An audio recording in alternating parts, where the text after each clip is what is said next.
What's up, everybody? Happy Friday and welcome on into the Brass Ring Media Podcast. What's going on? I am Zach Haydorn, your host. I'm all alone today. It is, it's a sad state of affairs. I like having Tyler Sage here with me, but he is on vacation. He is in London in the UK, and he's going to have all sorts of stories for next week's show, I am sure. But I do miss him and all of his wrestling analysis. But it's me, it's you. I'm thrilled to be here. It's Friday. The weekend's almost upon us, and let's have a little bit of fun and talk a little bit of wrestling. Thank you to everybody who is tuning in live. We certainly appreciate it. Tracy's in the chat and others. Thank you for supporting the show and checking us out on Friday afternoon here. If it's your first time kind of checking out Brass Ring Media, welcome. And there's a lot more that you can get by coming to Brass Ring Media a member to our world of wrestling. Brass Ring Media, you can find us on Patreon. Just search Brass Ring Media on Patreon. It's $4 a month, and you get a ton of content. You get this show with no ads. You get an extra free podcast and free YouTube show every single week. You get full access to the Brass Ring Media newsletter and more. And which has been the coolest part, and I think some people in the chat can attest to this, access to our Discord community, which has really been fun. Wrestling Twitter in general, who knows where that's going. We've created our own little world to discuss wrestling, and you can find us there and do that. If you just become a member, it's $4. Once again, search for Brass Ring Media on Patreon. This free show, we are live every single week, usually on Thursdays, sometimes on Fridays. We'll let you know, but it's free. And it's anywhere between 45 minutes to an hour of discussing the news of the week. You can catch us live here on YouTube. We have the show posted right after on our YouTube channel. Again, search Brass Ring Media on YouTube. But also, you can find us on all podcast feeds. So we also make this free show available to you in audio format on all the podcast feeds. Wherever you get your podcasts, you can find this show. So a lot of access points. Hopefully you give us a shot. We're really enjoying what we're doing. We've been around for a month now, so we're brand new, a little baby in a lot of ways, but it's been fun. We've got such a great team of members and people that contribute to the show and has helped us out. So yeah, support us, join us. We will earn every single penny of yours. I promise you that. Brass Ring Media on Patreon. Okay, with the business taken care of. Yesterday was a busy day in the world of wrestling, in the world of WWE mainly. And it's not to say that AEW didn't have anything going on. They did, but WWE really took over the news cycle for two major reasons. The first one being signing a new deal, a new television rights deal for Smackdown. $1.4 billion, reportedly, 5-year deal for Smackdown to return to NBC Universal, which, of course, currently holds the rights to the Raw television brand for WWE, the NXT brand for WWE, and Peacock, of course, where the WWE network essentially lives. So that was the first big news. Big contract, $1.4 billion. Yeah, with a B. The other side of that coin was news of equal size, but not nearly as positive, as WWE cut a lot of their roster, both on the main roster and down at the WWE Performance Center in NXT. Excuse me. It was a bloodbath kind of day as far as that goes. And, speaking on the timing of this, here's my thing. These releases, they're going to happen. The longer you watch wrestling and the longer you follow certain companies, you're not going to have the same guys constantly and regularly have a job. It just doesn't work that way. The industry doesn't work that way. And I think pro wrestlers know it. I think promoters know it, and fans know it too. So it's not surprising to me anyway when WWE does this, because most major companies do, and especially like, entertainment entities like this. You don't want to have people around that you're not using. It just doesn't make sense. It just doesn't make sense to do that. So it's a sad day because when anybody loses their job, of course, it's a major change to their life and their family's life, and it just sends you. And look, and I've been there. It sends you into like a spiral of uncertainty, which is sad. But it also can work out for the best, and it can be sad and fruitful at the same time for certain talents. So I don't personally, necessarily like blame WWE for the releases in general. I think, that's part of the price of doing business, unfortunately. And it's very sad. However, and it's a big however, have some tact, WWE. You announce the releases on the same damn day that you sign a television deal for one of your biggest television brands, 40% increase in rights, 1.4 billion, and you announce the cuts on the same day. That's where I think you can show some humanity, and not have to be so cutthroat in terms of business. Like, wait a week. It's not going to change anything for the wrestlers, right? It's not going to change anything for Shelton Benjamin or Top Dollar, Elias, whoever. But just the tone of being out of touch isn't there if you wait or do it before.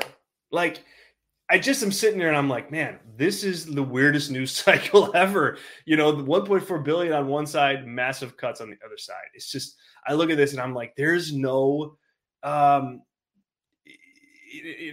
no sensitivity on the part of WWE as a company to just not recognize that those two things are like they just collide with one another. I was like just kind of flabbergasted at all of it. You can check out the coverage, Brass Ring Media, our newsletter. You can also check out a full story at SCScoops.com, our partner. And I don't know, guys, like it just to me was like, come on, get a clue. Like, I don't think anybody's going to fault you for making talent moves and making talent decisions. Again, as I said, that's part of the game. That's part of the way things go, unfortunately. But man, be better about how this happens. Totally, poor, Emma is on social media, talking about how it's a dream to wrestle an Elimination Chamber pay-per-view in Perth. And then 10 minutes later, she is like, oh, whoops, never mind. I'm gone from the company. It's like, oh, like it's just needlessly brutal in my eyes. And again, I don't think that like there's a nice way to like let somebody go. I'm not making that argument. I'm just saying that I think a little tact goes a long way in instances like this, and it ended up coming across way rougher than I think it needed to. So we'll get to talking about the releases here in a second, but I want to take a step backwards and talk about the television deal. 1.4 billion for SmackDown. SmackDown is leaving broadcast TV, leaving Fox, and going back to the USA Network under the NBC Universal banner. You can look at this in a lot of ways, and and there's pros and there's cons. And you're probably out there thinking like, Zach, are you out of your mind? Like, do you have a case of the Fridays or something like that? Like, it's not a con. 1.4 billion, 40% increase. I hear you.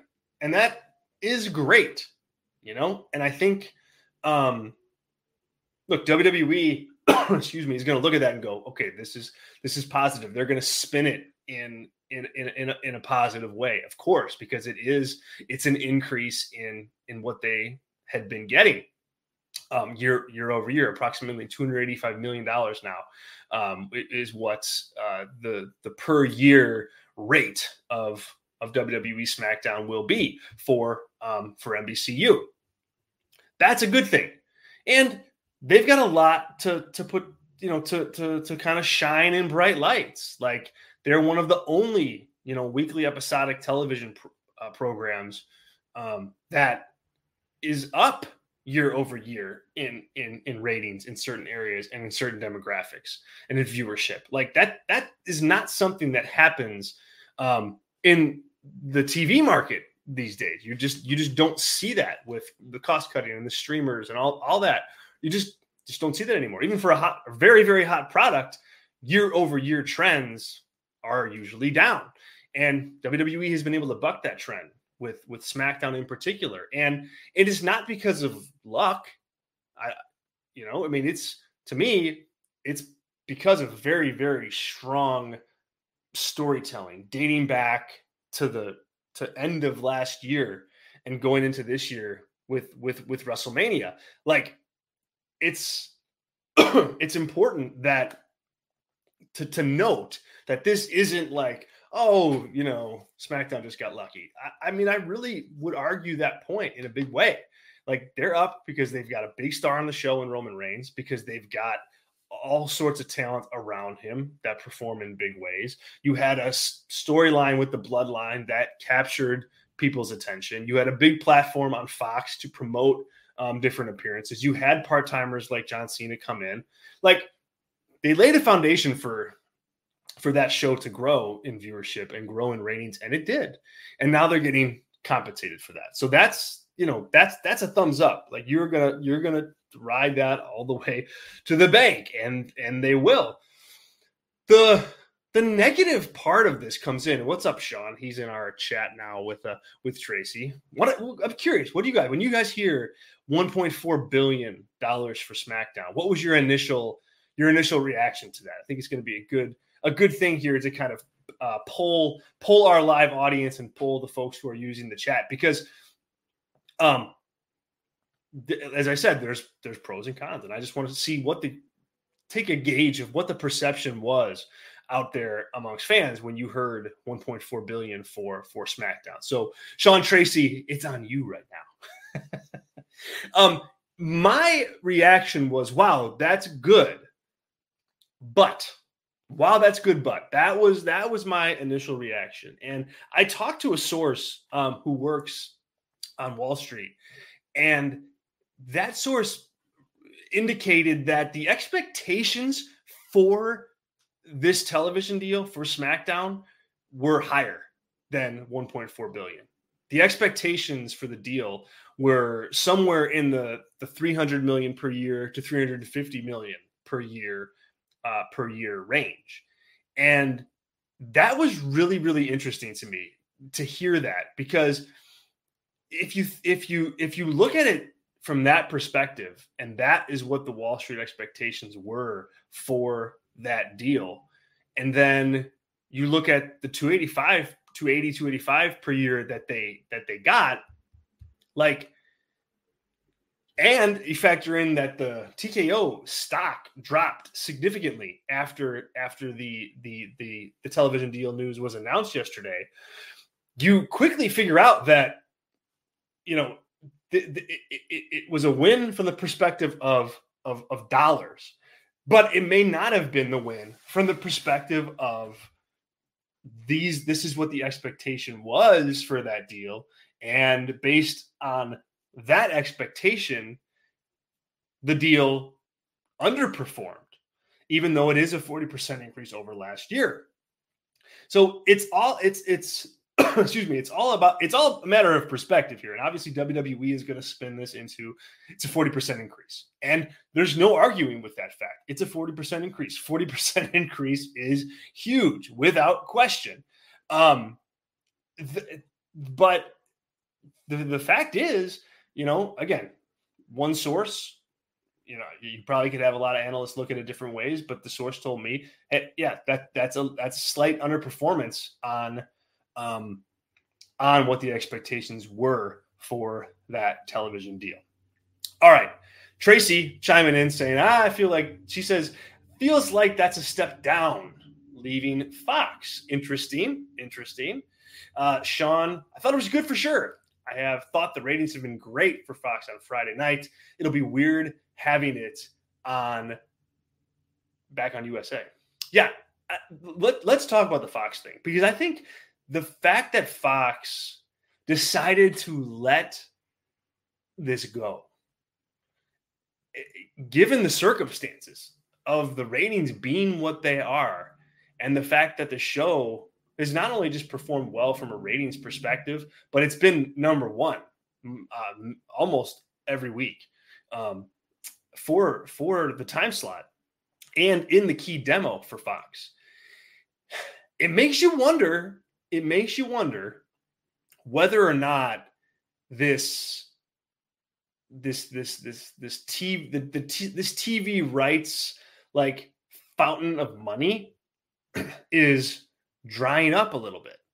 Like, if you're looking at it from Fox perspective and you're looking at it the way WWE wants them to look at it, and they're up and no one else is up, it's like, why does Fox kick that to the curb?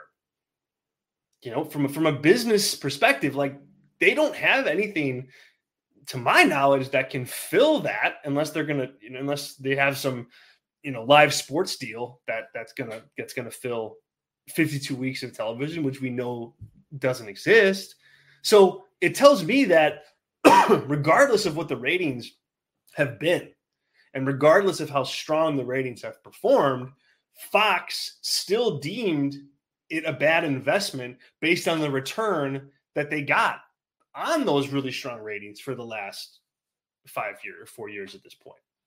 And that, to me, is that is another reason why I think you may have seen the TKO stock kind of go down, which is the lifeblood of kind of the lifeblood of UFC and WWE.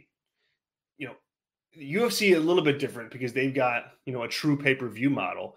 But for WWE, it is the licensing fees on their product. That's the business model now, right? You're selling Raw, you're selling Smackdown, you're selling rights to NXT, you're selling rights to the WWE network, to Peacock, you're selling rights to to have A&E produce specials. I mean, like, in more ways than one, that is a key way that the WWE is making money, by using their product and licensing it out. And the biggest revenue stream in that arena is the television rights.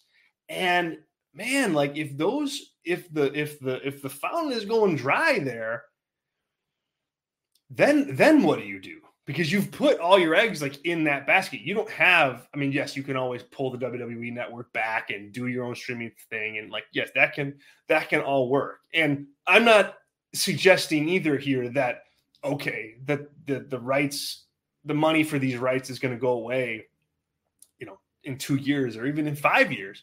But if major entities like Fox start to, reassess how important, this type of programming is, and yes, it performs well, and yes, it's 52 weeks, and yes to all those things. But if you can't monetize it enough and you can't get a return on that massive investment, that's when you start to wonder, like, when do you have to pivot from a business model perspective? So I think it's a real interesting turn of events that this came down the pipe.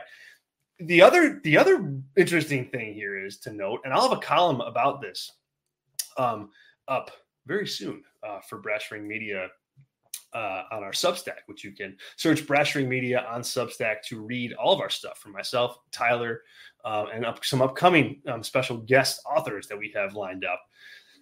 Once again, that's Brass Ring Media on Substack. it's a newsletter that we put out, multiple columns every single week. I've got my NXT column there, usually a couple editorials. Tyler has a really a really funny column for members that focuses on kind of the wrestling discourse and arguing against his own opinion.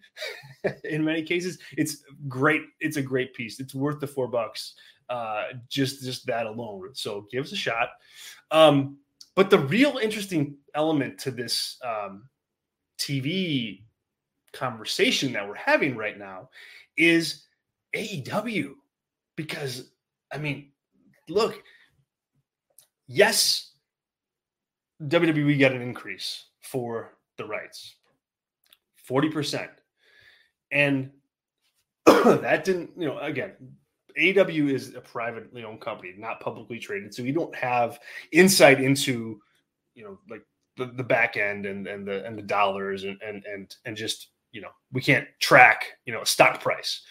But AEW does not have a television product that is up year over year like WWE does with Smackdown. They are down in viewership. They are down in the demos year over year. And they've added content. They've added programming. They've added Collision. So Tony Khan is looking for a big TV deal. We all know that. And that's going to be significant. And they're going to get an increase in what they have now. For sure. I think, excuse me, guys. Or are they? I mean, it's one thing to hand out an increase in dollars to an entity like SmackDown that has proved to grow. But it's another thing. And even that deal underperformed on expectations per our source.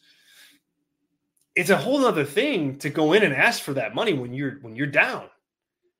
So I think it's going to be really, really interesting to see if SmackDown is going to set the bar for okay, this is the highest of the high as far as what somebody's going to pay for 52 weeks a year of professional wrestling content. If that's the bar, then you've got everybody else fills in underneath. And where do they fill? And that is going to be the fun part to watch. Even with Monday Night Raw, Raw is in a solid position, but they're not as up as SmackDown is. So what does that mean for them? The Wall Street Journal reported yesterday that Raw is in the hands of a lot of bidders, NBC Universal being one of them, and a couple streamers to be another. Disney and Amazon were both listed in the news piece. So, but what does that mean for that show? If SmackDown is setting that bar, where does everybody else fall into place? And so it's fascinating to think about how this is all going to play out now that the biggest domino has fallen. It's like baseball or NFL free agency or NBA free agency for that matter. You wait and see what the top guy or top athlete gets, and then everybody else kind of falls in behind that. That happened yesterday, and so now that the price and the market is set, we should get some insight now as to where things are going to go. Some good stuff in the chat here from Sean. Cable is definitely taking a downturn, but Fox overall, I think is making a slight mistake here. Yeah. I mean, it could easily be, Sean. I agree with you on that. I mean, it remains to be seen, and it'd be interesting to look at the Fox books and this might be a cool project to research in terms of figuring out as best as possible what was the return on the $1 billion that they spent on SmackDown. I don't know, at the beginning, they were hoping for 3 million viewers on a weekly basis, and they didn't come close to that after the first show. So, is that, again, it's a matter of perspective. Is that them underperforming, or yeah, they didn't get that, but they still were number one on cable all those weeks? I don't know. I'm sure depends on who you talk to, right? Totally depends on who you talk to. But the fact is, Fox gave up, a number one rated property here because they didn't want to pay what it would cost to keep them, which was a 40% increase. Maybe they offered a 35% increase. Maybe they offered 15. Maybe they offered none. But the bottom line is they did not want to pay what it would take to get and maintain and retain, the rights to what was a top performing show for them on Friday nights.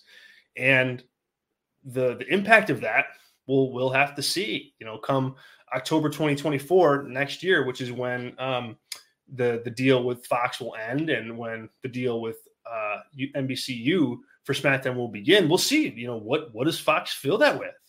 Are they filling it with, a movie, or are they filling it with reruns from a syndicated show? Are we going to get more Friends reruns? I kid. Who knows? But you got to think they've got something in mind. I mean, Fox is certainly not in the business of making bad business decisions, and so it'll be very interesting to see where they go. With this. Sean also chiming in saying 3 hours for Raw is still a big issue, but we know this. It is a big issue. I mean, it is a big issue. Raw has been good. I think Raw has been a really good show. I think it's been a really good show for a lot of weeks here. I look forward to it. I think it's probably my favorite wrestling show to cover right now, be it for us here at Brass Ring Media or for SC Scoops, where I also do some work. Like, I think that is the best wrestling show on TV right now. But man, it would be even better if it was if it was 2 hours in length. Like, it would be just better. I mean, you don't have to everything doesn't have to drag out. Sometimes it's just even like 2 minutes too long, and you're just like, okay, come on. How many mid-card matches do you want to watch on a Monday evening? And I think for as good as this show is, you chop off some of that, some of the fat on the show, and you get like a really strong show with Cody and Seth and the Judgment Day and Jey Uso and Drew McIntyre now. Like, I think it's just been a really strong show, but the strength of it is watered down because it's so long. Now, to Sean's point, we've been here. We've done this argument before. I don't think anybody disagrees with it. I think if you talk to Triple H and Nick Khan, they would probably tell you that, and maybe not Nick Khan because he wants the money, but Triple H would certainly tell you that, yeah, he'd rather produce a 2 hour episode of Raw. Not the reality. They went to 3 hours, they took the bag, and now you got to live with it. And I think they've put on a decent show the last few months, even in a 3 hour world. But there's no question that the ratings, I think, would just be better overall if you didn't have that steep drop in the third hour of the show. So we'll see. Also, it's worth noting that for Raw, the Wall Street Journal article left open the possibility that Raw could change nights, depending on where it goes and who buys it. It could change nights, which would, I mean, gosh, how much would that, I don't want to shake the foundation of wrestling is the wrong way to put it, especially nowadays, because wrestling is on every single day of the week if you want it, with Raw on Monday and SmackDown Tuesday, AEW on Wednesday, Impact on Thursday, SmackDown Friday, Rampage Friday, Collision Saturday, and that's not counting any independents. So it's not as dramatic as I'm about to make it, but man, Mondays is like wrestling day to me anyway. And maybe that's, because I grew up in the Attitude Era and kind of started watching wrestling then, but like Mondays, for as far back as I can remember, is wrestling day. And it would be weird to not have wrestling on that day, especially Monday Night Raw. Like it's that's weird to think about from a nostalgia perspective. But yeah, like yeah, right. If Sean, it would be crazy. Impact is already low, but it would bring it down to around 1,000. Yeah, man. If you ran Monday Night Raw on Thursdays, I mean, like, so Impact would have to move to Mondays. Like you'd have to run that on Mondays because nobody would be watching Impact on Thursday opposite Raw. I just I don't see that being a thing. That would be rough for them. They'd have to move. They kind of have to go in and fill the gap where there is a gap. You know, they're in a great night right now, which is Thursdays. They don't do very good from a viewership perspective, but you know, that's their night. Every other night's taken up. So, you know, you really have to poor Impact, right? It's a good show. It's a good show. If you're already watching that show, it's a good one. They announced some cool matches this week for the Bound for Glory pay-per-view that's coming up. Josh Alexander against Alex Shelley for the Impact World Championship. Will Ospreay versus Speedball Mike Bailey. Those are two really good matches. And the Josh Alexander story, the comeback story from injury, reclaiming the title he never lost. A good story. But they just don't have the capability right now to attract more viewers. So yeah, that's trouble. All right. More to come on all of this. More to come on all of this. On all this talk with TV and we'll have Raw that's coming up. Obviously, AEW is going to be the company to watch when it comes to this TV rights deal with with Smackdown setting that water level.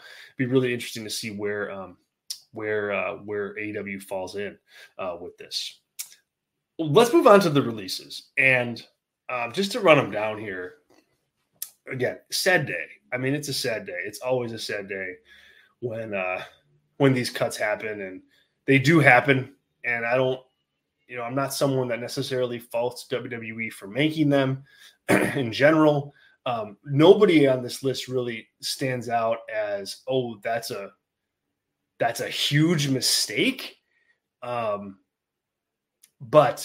as I said at the top of the show, the timing on this was atrocious, just completely mismanaged, in my opinion, given that you sign a $1 billion television deal, $1 billion plus, minutes before you start making these cuts. So this is what the list looked like.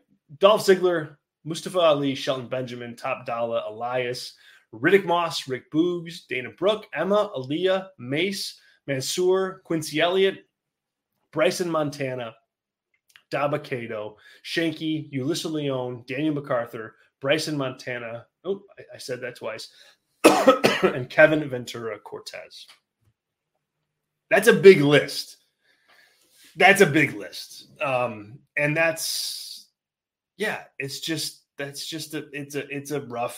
it's a rough day. There's some people on this list though that I wanted to call out today because I think just there's still stuff there to be tapped into. Mustafa Ali in particular, like, man, that guy I think could have a heck of a run on the independent scene, right? When his 90-day non-compete clause is up. He is a very good wrestler, and he can talk when he needs to. And he just has never got an opportunity to do it in a big way. And when he has had little opportunities here and there in WWE, he's hit home runs. Not as a part of that faction that shall not be named, but I mean, remember some of the 205 Live stuff that Ali did. Like, I watched it all. Excuse me, guys. Jeez. And I covered it all for The Torch when I was working for The Torch. And the Mustafa Ali matches with Buddy Murphy, currently known as Buddy Matthews, were like can't miss matches. Like you have to go to Peacock and watch those matches back. Let's see, if we're talking like late 2017, early 2018, 205 Live, and they took place this is after Enzo Amore was let go from the company, and he was the cruiserweight champion when that release happened. And so they had like a months-long tournament to crown a new cruiserweight champion, and the finals was at WrestleMania. And so Buddy Murphy and Ali wrestled in this tournament, and it was a wonderful, wonderful match. The finals between Cedric Alexander and Mustafa Ali at WrestleMania 34 on the pre-show, that is a heck of a match. So go back and watch that stuff. I mean, he had a nice run on 205 Live that nobody really saw, unfortunately, but it's definitely worth going back and checking out. But that said, I mean, he is such a talented guy, and I think he can work a lot of different styles. And, I think about him in a GCW ring, or I think about him in Impact, or I think about him overseas in New Japan, Best of Super Juniors, something like that. I mean, there's even in the G1, I mean, I think you could probably pull that off, but I mean, he'd probably be a Super Junior guy first, but just New Japan in general is an environment that I think he'd be cool to go in. The company that's going to jump off the page right away is AEW. And man, and this goes across the board for a lot of these cuts that WWE made yesterday. I don't think it's in AEW's best interest to just gobble all this talent up. Like when you look at Mustafa Ali, for example, like if he gets put onto AEW right now, he lands pretty much in the same spot that he is, or that he was in WWE. Like I just don't think they have the bandwidth to assume all this extra talent at this point. And so, I mean, look, you're in this for the money, right? I totally get that. And if AEW is going to cut some big checks for these guys, of course you're going to say yes, and you're going to go there, and you're going to figure it out. And you're going to hope for the best, and you're going to work hard, and you're going to try to get as high as you can. But if that's not like your main concern, you're just like, hey, I want to like just be free from like the WWE chains and just let go and let loose and do my thing.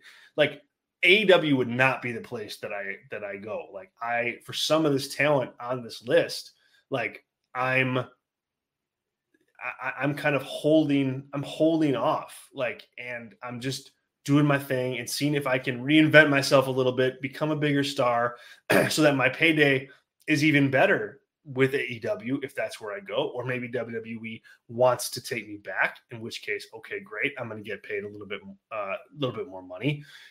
That would be my instinct if I were them.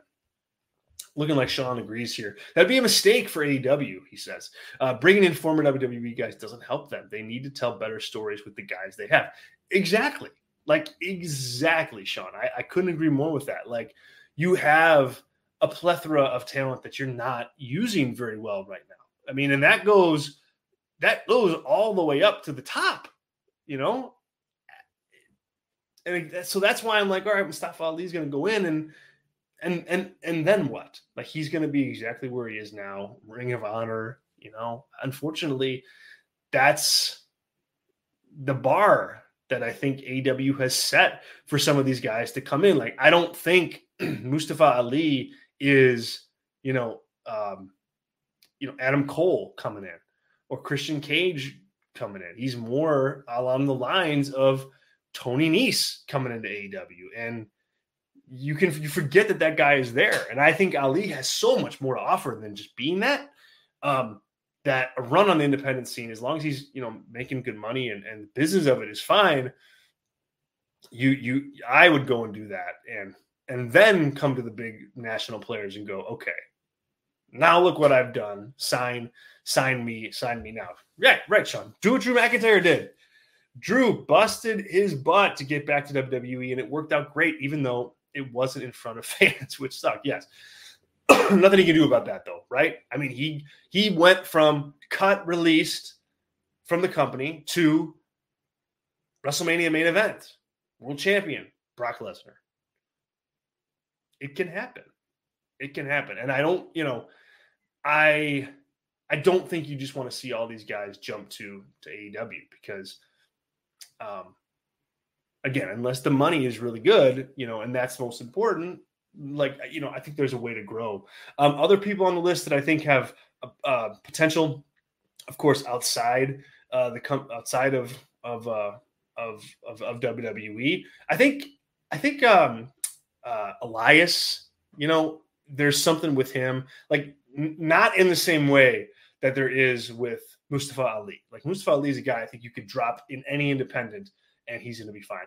Elias to me feels like an Impact guy. Like it's like Heath Slater leaving WWE and going to Impact, where he's then had a multiple year career of regular checks and TV time and pay-per-view time. Like to me, like Elias fits like that mold a little bit, and he kind of can play in that Impact world and do his thing. There's a place for him. There's a place for him in that world. I think Dabba-Kato is somebody, just because of his size, that could have a presence somewhere. Again, not in the same way as Mustafa Ali, but in a different way, in a different type of way, an attraction type of way. That'll be interesting to see. And then the other person that stands out, Dolph Ziggler. Like, what does that guy do?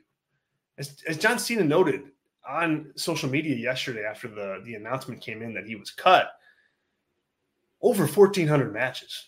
Second most television matches in WWE history behind Randy Orton. I mean, the guy has seen it all, done it all.